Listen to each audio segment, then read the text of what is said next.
1. A punk rock mugging. Somehow the paparazzi had not yet found them. Why, Katie wasn't sure.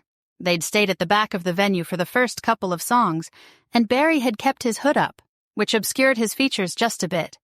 If his glowing skin cast faint silvery light against the cloth walls around his face, none of the middle-aged zaddies or the more youthful punk purists in attendance had been rude enough to mention it. God damn it if Bad Religion didn't go just as hard as they did in 1988.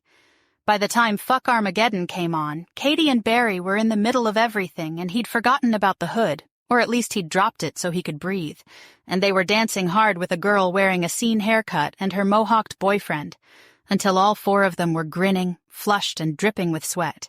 When the set ended and they'd finished screaming themselves deaf, the girl took Katie's hand, leaning in close. The house lights weren't yet up, and the illumination from BERI's skin gleamed in her facial piercings. Her eyes shone with the hot joy of adrenaline.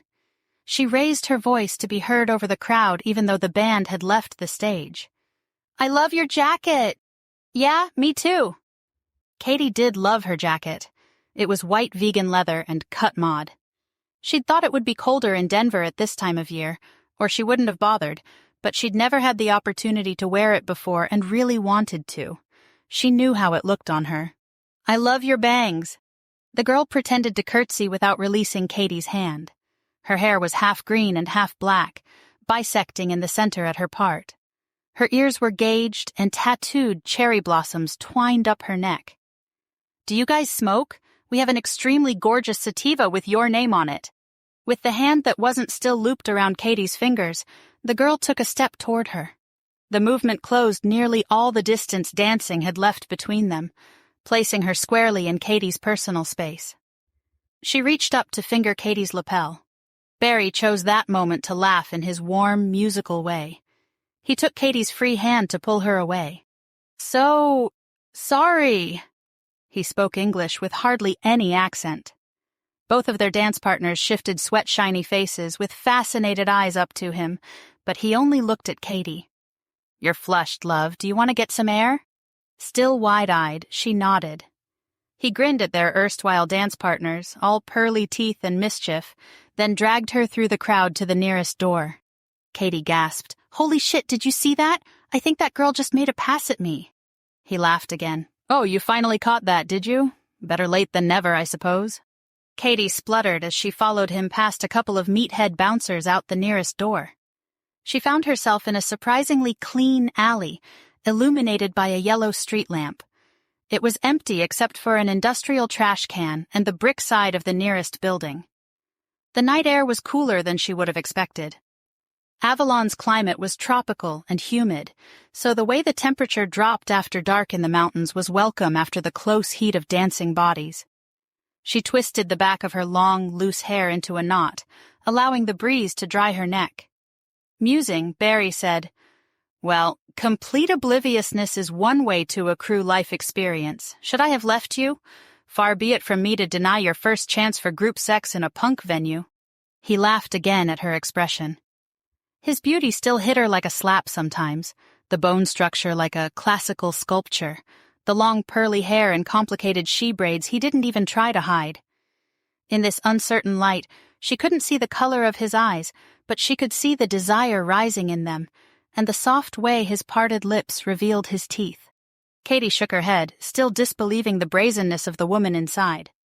"That wasn't about me. I was just the mashed potatoes in that attempted steak dinner." She paused. "That chick was barking up the wrong tree, but she had definite style. I told you this jacket was fire." "You did say that," BERI smirked.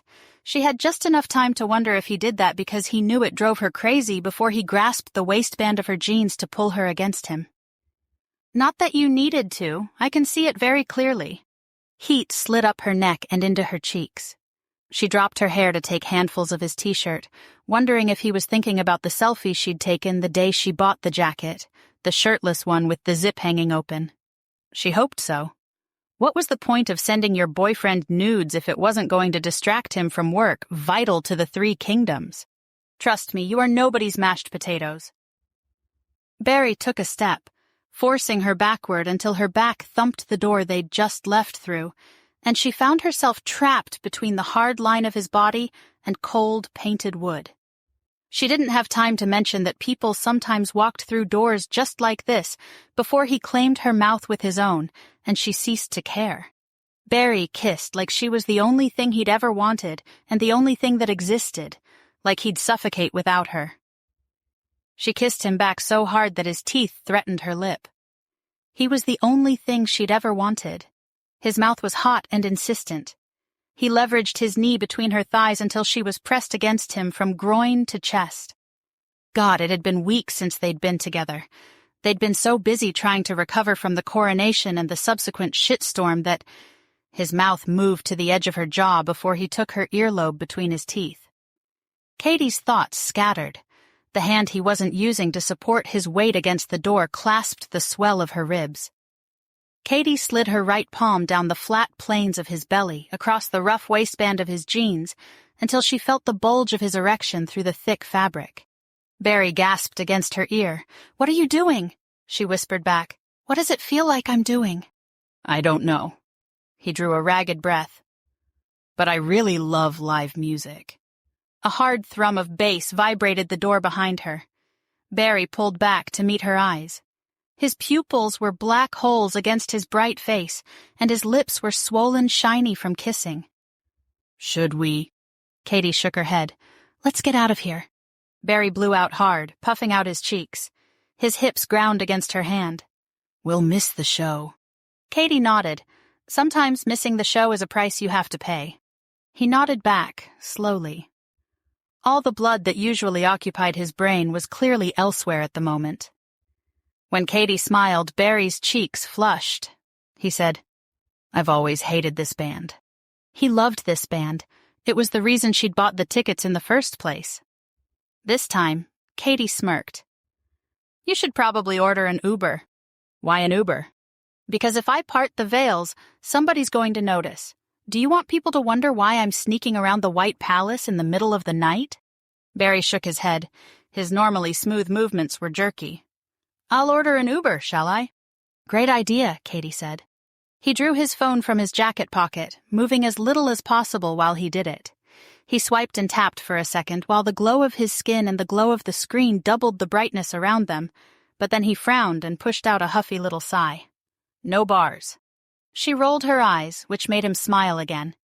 He held the phone level with his face as he backed away, then slightly above his head in the effort to get coverage. Katie sighed, too, moving away from the door to make room for people who might want to leave. She crossed her arms to wait. "It's probably all the brick." He'd almost reached the alley mouth. A pang of unease asked her to follow him. She might have, if she weren't, as she had continually explained to her mother, a fucking adult with the ability to breathe on her own. But it was an alley, and she was a very small woman, and though it was a relatively safe city and what seemed to be a good neighborhood, there was something to be said about the deterring presence of a 6-ish-foot-tall man. "Do you want to walk instead?" BERI paused, looking up with a thoughtful expression on his face that belied the lustful young man behind the punk club. "You know, I'm not entirely sure where we're going." Katie laughed, shaking her head. "I love you." The smile he gifted her lit his face in a way bioluminescence never could. "I love you." Magic pulsed against Katie's senses, and they both looked up with equal alarm as a hard wind gusted down the narrow alleyway. She turned toward what she was already certain was a casting, drawing up her own magic to prepare for self-defense, and saw that the source of the disturbance was a swirling eddy of white light hovering in the air like an impossibly placed whirlpool. Within the length of a sharply indrawn breath, the circle spun itself open wide until it was roughly 3 feet across and just as tall. It was so perfectly round someone might have drawn it with a compass. "What the fuck?" BERI wondered, from his place at the mouth of the alley. Surprised, Katie said, "It's away. Don't you recognize the wind?" He raised his eyebrows, doubtful. "Plenty of spells cause wind. They disrupt the patterns of the air particles." Katie glared. BERI closed his mouth, then tried again. "You're the veil expert, though. You'd know better than I would." "Glad we agree." But outside her instinctive knowledge that she was looking at a portable hole between two universes, Katie couldn't have said why she was so certain. None of her ways had ever been this uniform, and even fewer had been white. A black-clad leg extruded, and a uniformed fae with pointed ears and a tablet computer stepped out. He was followed quickly by a big enough group of people to be a serious problem if it came to a fight. Katie took a backward step toward BERI in the mouth of the alley, just enough to place her body between them and her king. There was something wrong here, though no one had made any aggressive movement. The intruders were both men and women, all clad in identical black jumpsuits with combat boots and ribbons, along with stupid pointed hats no one would have chosen if they weren't required for work. The men wore high and tight haircuts, and the women sleek professional knots at the bases of their necks. Silvery firearms hung from holsters at their sides, though what they were Katie had no idea. Not fae, no self-respecting fairy court would send their soldiers out looking like that. Katie was too taken aback to speak. One of the soldiers, a man positioned toward the front, stepped forward to separate himself from the group. High King Beriani of Royal House Quintanar. He spoke High Fae perfectly, but he had no accent to mark his court of birth. He spoke it like he'd learned it from a textbook without ever having met a native. His voice sounded normal. Perfectly normal. There was nothing to differentiate him from anyone Katie had ever met. Katie and BERI exchanged a glance. There was no fear in BERI's face, not yet, but a faint tension around his eyes indicated he was prepared for this to go south. She sent him questions with her expression. He shrugged. BERI said, yes? Come with us and you won't be harmed, the man continued. Resist, and you leave us no choice. BERI scoffed, crossing his arms. Is that a threat? It was a threat. Flushing with alarm, Katie took another step backward, trying to close the distance between them without drawing the newcomer's attention. She'd let BERI stray too far from her. Even in the moment, her instincts had warned her against it. Damn it. The two soldiers at the front of the group exchanged a look of their own. The woman made a subtle gesture with her hand, and the group of people behind her fanned out down the sides of the alley. Katie stopped waiting. She ripped open her own way, black as space and twinkling with distant stars, then yanked free her sword. She chucked the scabbard back through the rip in everything and sealed it all back up with a thought. The whole procedure was so quick the advancing soldiers hadn't moved another foot by the time her bronze blade was gleaming buttery in the yellow halogen light. She saluted them and dropped into defensive second position. That's quite far enough. The man with the tablet tucked it under his arm. It'll be better for you both if he comes quietly, ma'am. Do you really think you're going to win this fight with that primitive weapon? Katie curled her top lip. You bet your ass I do. When I say you want to stop where you are, trust me. The soldiers smoothly pulled their weapons from their holsters. Katie counted 8, and they moved like fighters. Unless they were a lot faster than they looked, she didn't expect them to be a problem. With a battlecaster as competent as BERI at her back, they didn't stand a chance. I'm not going to tell you again, Katie warned. Smooth and deadly with practice, the woman who had been at the front of the group drew her weapon and pointed what Katie could only assume was the business end at her face. It jerked out of her palm, whipped past Katie's ear, and thudded against BERI's outstretched hand. He cried out with pain and shock, then dropped it, clanging onto the sidewalk. Curls of smoke rose from his hand as his face contorted with horror. The sharp smell of burning flesh stung Katie's nose. Katie drew in a sharp breath. Cold iron, she thought, horrified. The closest soldier was within blade range. She lunged, taking him through the throat, then spun to remove the next closest head. She dropped a third soldier before the next one had the chance to draw his weapon. A silent lance of green light sizzled past her face, burning through a chunk of her hair. When the beam dissolved into the brick side of the club, a black sear bloomed outward from the contact point. A few curly strands drifted lazily toward the ground. These motherfuckers had cold iron lasers. BERI's smooth, sweet tenor rose, seemingly unperturbed, from the mouth of the alley, singing a nursery rhyme about boats. Somewhere in the distance, thunder rumbled. Oh, thank God. The iron burns hadn't fucked his magic. On her left, the first soldier she'd downed stood, then cracked his neck with an audible pop. The third one pressed up to her hands and knees, shaking her head as if to clear it. She wore a glistening wet bib of blood from the arteries Katie had severed when she cut the woman's throat. The one Katie had decapitated was still down, but a fourth soldier stopped to gather up the severed head. She'd seen that behavior when she'd fought the Wild Hunt during the Ogre War. Humans didn't administer first aid to decapitated brethren. Ogres, either. These motherfuckers were immortal, too. Shit! Katie scuttled backward until she bumped into BERI, who steadied her with one hand and without losing breath control. They're immortal! Bless me now! He grasped her sword, and the whole blade erupted into blue flame. The birthright cast eerie shadows in the dim alley, rendering the soldiers' strange faces into something shifting and unearthly. She didn't take the time to experience her own fear before she waded back in. The enemy fighters were wary of her now, and they circled her slowly, just outside of sword range. Katie circled with them. One of the men called over his shoulder, "Should we kill her, Commander?" The man with the tablet, still standing near the White Way, said, "No, I scanned her. She's viable too, take her alive." What that meant, Katie didn't know, but it didn't sound like the way she wanted to spend her Saturday night. Magic sizzled down her senses, hot and bright. Muscle memory yanked her into a roll away from the other combatants as the first bolt of lightning roared through the air. It struck a woman on her left with pinpoint accuracy. When Katie's eyes adjusted to the new status quo, she found the aliens stunned, flat on their backs and burning fitfully. One was charred black and curled around themselves in crab-like agony. The smell of ozone was thick enough to choke on. She turned to address BERI over her shoulder. "You know, stuff like this is the reason I still bring you to punk shows." Without stopping his song, he smirked. A brief, sexy sneer Elvis couldn't have pulled off on his best day, then pretended to tip an imaginary cowboy hat. Katie turned back to the task at hand. As she'd feared, the immortal attackers were already gathering themselves and regaining their feet. The woman who seemed to issue most of their orders drew her weapon from its holster and approached Katie with the thing fixed on her face. "I wonder whether I'm fast enough to stop blaster fire like a Jedi," Katie thought. Probably.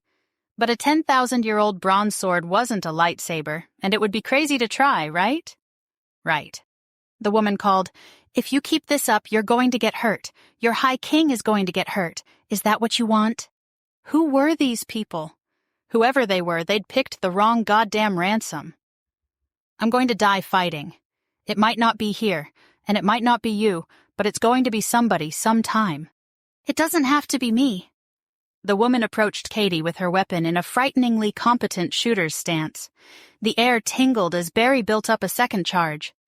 "It doesn't have to be today." The woman didn't look much different from the others, but something about her gave Katie a frightening little pang of prophecy.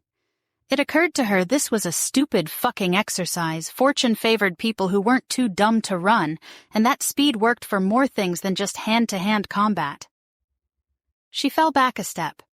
Glancing behind herself to check on BERI, Katie found him charged with electricity, almost radiant in the instant before the lightning struck again, and surrounded.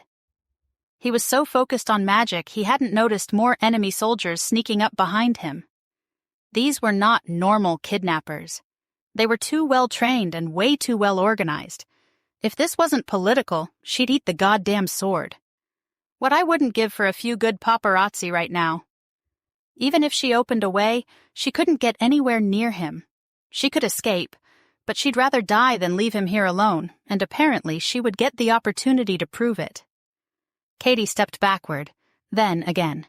The people he'd lit up with his first casting stirred. A man patted the fire on his jumpsuit with one hand as he stood. The charred unfortunate who'd taken the brunt of the lightning groaned and drew crackling limbs closer to their core. Calmly, so as not to alarm a working magus at an inopportune moment, Katie said, "BERI." He didn't respond. He probably couldn't even hear her over the sound of his own voice. "BERI!" The woman continued to advance. "Stop right there." Katie's voice was grim. "I might not have a sci-fi blaster, but I can do a whole lot of damage with this antique. You're looking at the birthright, and I assure you, you won't be the first immortal asshole I put down with this little combo." A shadow fell hard over Katie. A grim, satisfied smile spread across the advancing woman's mouth. "Backup's here." Her eyes flicked upward. "You'll want to comply immediately, Princess." Katie looked up. There was something between her and the moon, a floating object the size of a Buick, shaped like an egg, glossy and pristine white in the yellow illumination of the street lamp. There wasn't a crack or crevice anywhere that might indicate a door. It was completely silent. Indeed, Katie hadn't heard it move into place. It hovered above her, gleaming, impassive. Cold dread settled into her bones. Behind her, BERI finally stopped singing. There was something subtly wrong about the shadow that blotted out the moon. Something unnatural and unfamiliar about its shape. BERI didn't have time to worry about it before Katie screamed. His eyes snapped open and he discovered himself surrounded by still more of the point-eared, dull-skinned Fae? Aliens? He'd privately taken to thinking of as Romulans. That clattering sound was her sword on concrete. She'd lost her grip on the birthright, heart thundering in his ears like the storm he'd summoned, and as abruptly abandoned, BERI filled his hand with death magic. Someone nearby cried in alarm. BERI killed him first, with the press of his bespelt hand against the man's broad chest. The soldier's eyes went glassy before his knees buckled and he fell. The second died just as unceremoniously. He threw a hard elbow. Blood spurted from a nose. That soldier was lucky enough to survive. Katie shrieked. There was pain in it. BERI shoulder-checked his way past the last obstacle between them, heart in his throat along with her name. Katie! She was on her knees. He could see now. The female commander had disarmed her and pressed one of those cold iron ray guns against the same exposed neck. BERI had run his lips across 10 minutes previously. The aliens came now in an endless swarm from behind him, staying just outside his reach. He'd let himself be completely surrounded while he cast. There was no way to her side through the heavy press of enemies. They closed on him again, filling the holes he'd opened with violence. BERI lifted the flickering blue fire in his hand toward them. Stay back! We'll kill every one of you motherless fucks if you like, and it'll be your own poor choices to blame. A quiet part of his brain congratulated itself on remembering the royal speech, even under pressure. Behind him, someone cried out in a voice like a terrified child. They won't wake up, Commander. I can't get them to wake up. BERI pushed his still, blazing palm toward the closest soldiers. Showing fright on previously immobile faces, the closest fell back. Through a gap between them, he saw Katie's small, prone form lying on the alley floor, with her chaotic chestnut curls spread around her, and her sword on the ground near her hand. BERI said, And they never will. If the rest of you would like to learn the answer to that age-old question, by all means, continue your advance. The man with the tablet at the back of the group said, The cost-benefit has officially tipped, Commander. We need to go. Now. The woman growled in clear frustration. The smell of burning flesh joined the sound of Katie screaming again. She fell abruptly silent. BERI's mind blanked with horror as his belly tipped with nausea. He darted toward the closest opening between attackers. But he wasn't fast enough to stop the woman they'd called Commander from gathering Katie into her arms and bundling her into their peculiar white way. Was she alive? Dead? There was no way to know. Desperate, he threw himself against the line of fighters. They fell back, and he made it through. He was just in time to watch the way twist itself shut. He spun. Surely one of the woman's subordinates could be held over the coals until they told him where they'd taken Katie. But instead, a beam of white light was in the process of zapping them, one by one, out of the alley. With amazement, BERI visually followed the beam back to its originating point. An object twice as wide as a coffin, shining white and organic in structure, fired beam after beam of light. Quick as thought. When it flickered on the black-clad soldiers, they disappeared. The corpses vanished last, just as efficiently and completely as the others. The bastards were tidy, at least.